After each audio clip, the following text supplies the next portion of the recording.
My name is Lily Carter. I'm 27 years old, and yesterday was supposed to be the happiest day of my life, the grand opening of my dream restaurant. But my family, the people I thought would support me the most, never showed up. I had been dreaming of this moment for years. I worked endless shifts, saved every dollar, and pushed myself beyond my limits to make this restaurant a reality. I wanted it to be perfect. And it was. Warm lights, elegant decor, the rich aroma of food filling the air.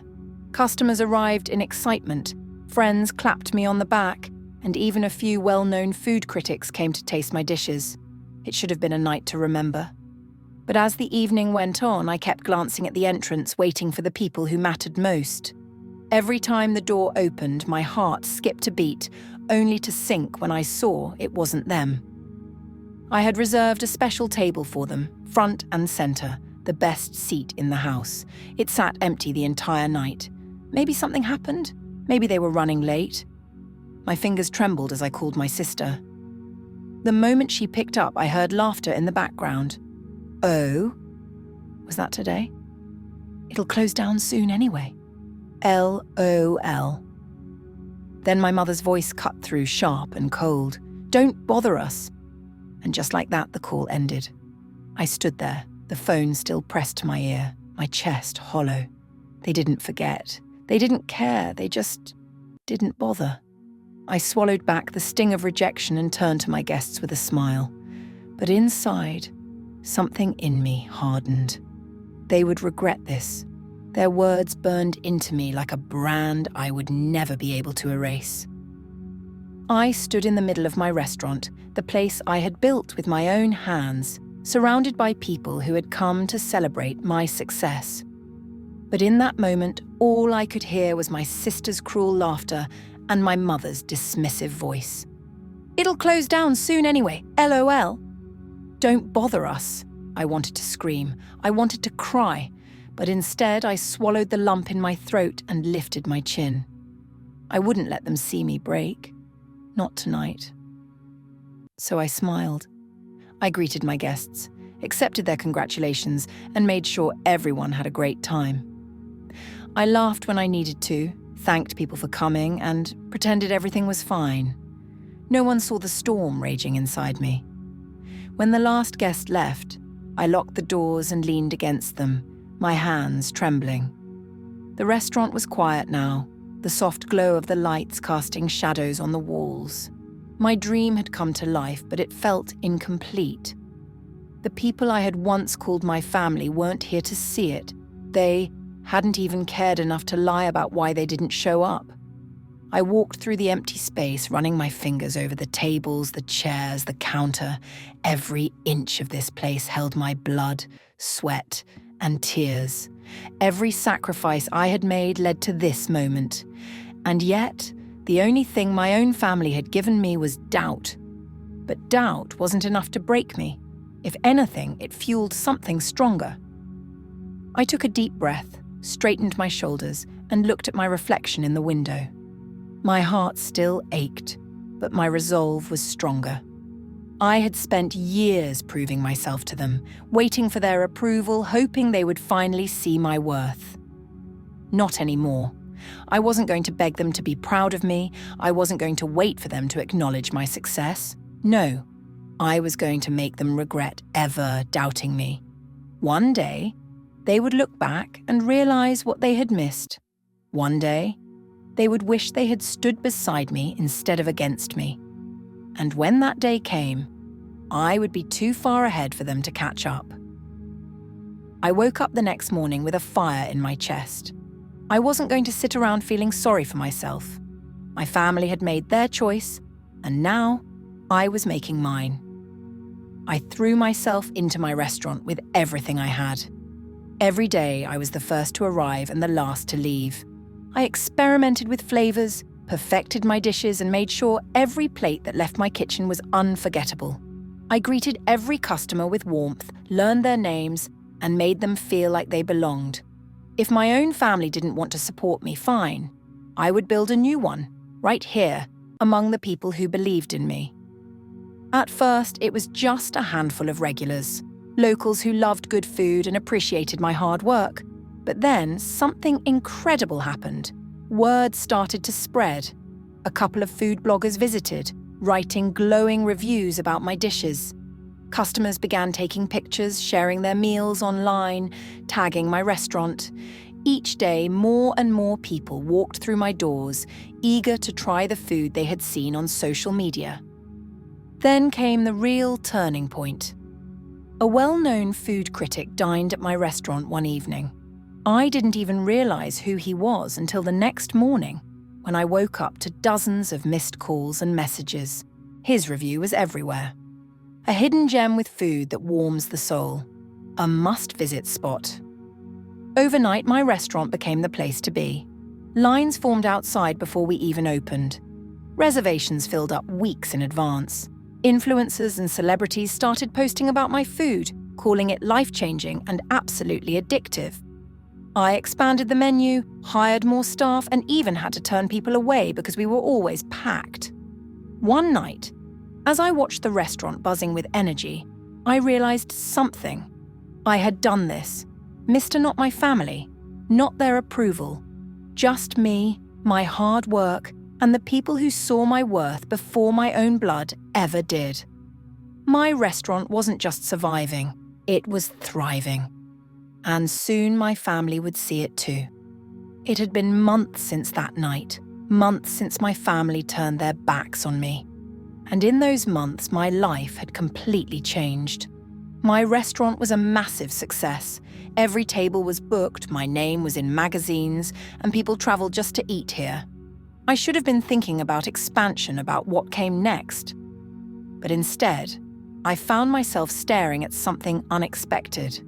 Or rather, someone unexpected. My sister. Standing at the entrance of my restaurant. She wasn't alone. My mother was right beside her, the same woman who had snapped, "Don't bother us," when I had called her on opening night. The same woman who hadn't cared enough to show up. But now? Now she was standing there, looking uncomfortable, as if stepping inside my restaurant physically pained her. I crossed my arms and leaned against the counter watching them. My sister shifted on her feet, her usual confidence nowhere to be found. Finally, she forced a smile, but it was weak, almost nervous.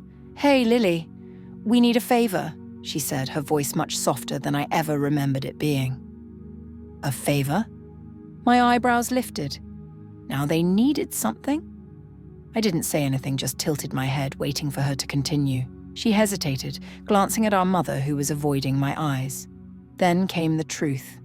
Their business, the one they had always bragged about, the one they claimed was too important to waste time celebrating my success, was failing. They had made bad investments. Debt was piling up. They needed money. And suddenly, the same sister who had laughed at me, the same mother who had dismissed me, were standing in my restaurant, asking for my help. I looked at them carefully. Their faces, once so full of arrogance, were now lined with worry. Their eyes, which once held judgment, were now filled with desperation. For the first time in my life, they needed me. And I wasn't sure if I was going to give them anything at all. I looked at them, my sister shifting uncomfortably, my mother swallowing her pride, and I felt nothing. No anger, no sadness, just a quiet sense of satisfaction. They had come here expecting me to forget, to push aside everything they had done and save them. Just like that, as if their words hadn't burned me, as if their absence hadn't hurt. I took a slow breath and smiled, tilting my head slightly. Oh? Was that today? I'm too busy to help. My sister's eyes widened. I could see the exact moment she realized what I was doing. The same words she had thrown at me on my opening night now served right back to her. She opened her mouth to argue, but my mother placed a hand on her arm and stepped forward instead. The same woman who had told me not to bother her, the same woman who had dismissed my dream like it was nothing. "Please, Lily," she said, her voice softer than I'd ever heard it. "We're family. Family." That word used to mean something to me. It used to be my whole world. I had spent years craving their approval, bending over backward just to hear them say they were proud. But standing there, in my own restaurant, I realized something. They weren't my family. Not really. Family doesn't tear you down. Family doesn't laugh at your dreams. Family doesn't only show up when they need something. I leaned in, just enough for my mother to hear me clearly, and whispered, "Don't bother me." The colour drained from her face. My sister clenched her fists. They had expected me to be the same desperate girl who once begged for their support. But I wasn't her anymore. I turned away, walking back toward my kitchen, leaving them standing there in stunned silence. For the first time in my life, I wasn't chasing after their love, and it felt incredible. I thought that was the end of it. I thought they would leave, bruised pride and all, and go figure out their mess on their own. But the world has a funny way of making sure people get exactly what they deserve. It didn't take long for the news to spread. People talked. My staff had overheard everything. Customers had seen my sister and mother walk in all high and mighty, only to leave looking humiliated. And in the age of social media, secrets don't stay hidden for long. The story blew up. The family who abandoned their daughter's success now begs for her help. Greedy relatives try to use self-made restaurant owner, get what they deserve. The headlines were brutal. And honestly, I didn't feel bad at all. The same people my mother and sister had once tried to impress, their fancy friends, their business partners, wanted nothing to do with them. No one likes to be associated with failure, and now their reputation was in shambles. Their business, already struggling, crumbled even faster. Customers stopped showing up. People whispered when they walked into a room. Meanwhile, my life had never been better. My restaurant was booming. Critics kept praising my food. Awards started rolling in. Best new restaurant, chef of the year, top dining experience. Every time I held a trophy in my hands, I thought back to the people who once doubted me. Then, the offers came. Investors wanted in. People were begging me to open new locations. After careful planning, I expanded. One restaurant turned into 2, then 3. Before I knew it, my brand was growing faster than I ever imagined. And my family? They were nothing more than a cautionary tale now. A lesson in greed and arrogance. The people they had looked down on, the very ones they had laughed at, were now the ones laughing at them. And the best part? I didn't even have to lift a finger. Karma did all the work for me. Success tastes even sweeter when served in front of those who once doubted you. Months had passed since my mother and sister last stepped foot in my restaurant begging for help. In that time, I had built something even bigger, something untouchable. My restaurant empire was thriving, and I was no longer just a chef. I was a businesswoman, a name people respected. So when I decided to host a charity gala to give back to the community that had supported me, it was meant to be a celebration. But fate had one last surprise in store for me. I spotted them the moment they walked in, my mother and sister, dressed in expensive outfits, trying to blend in with the successful crowd. They thought they could slip in unnoticed, as if the past had never happened. As if they had always been in my corner. I let them enjoy their illusion for a while, watching as they smiled politely at people who barely acknowledged them. But when I stepped onto the stage to give my speech, I decided to give them something they'd never forget. I cleared my throat and smiled at the crowd. Tonight is special to me, not just because we're giving back, but because I get to stand here as proof that dreams do come true, that hard work and perseverance can take you further than you ever imagined. I paused, letting my eyes scan the room until they landed on them. My mother and sister stiffened, realizing what was coming. Of course, not everyone believed in me, I continued, my voice light but sharp. Some people even laughed at me, told me I would fail. And yet here we are. A few heads turned in their direction. My sister's face burned red. My mother lowered her gaze. They knew. Everyone knew. And now, ladies and gentlemen, I'd love to introduce you to 2 very special guests. My mother and sister. The people who never believed in me. Gasps rippled through the room. My mother grabbed my sister's arm, and without a word, they hurried out, their shame trailing behind them like a shadow. I watched them leave, feeling nothing but peace. This time, I wasn't the one left behind. They were. I sat in the corner of my flagship restaurant, watching the place buzz with life.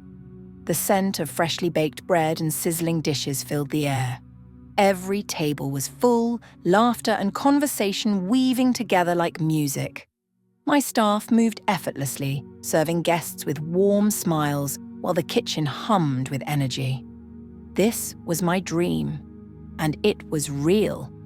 I ran my fingers along the edge of the table, thinking about the journey that had brought me here. The nights I stayed up working on recipes, the exhaustion, the doubt, the heartbreak of realizing my own family didn't believe in me. I had once begged for their support, desperate for them to see my worth, but I didn't need their approval anymore. I never did. I thought about my mother and sister, how they had walked out of my charity gala with their heads down, humiliated, how they had tried to tear me down, only to watch me rise higher than they ever imagined. But the truth was, they didn't matter anymore. They were just a chapter in my story. And I had already turned the page. I picked up my glass, letting the moment settle deep in my chest. I had everything I had ever wanted, not because of them, but in spite of them. I smiled to myself, taking in the beauty of my success, of my resilience. The best revenge isn't anger. It's proving them wrong. And I had done exactly that.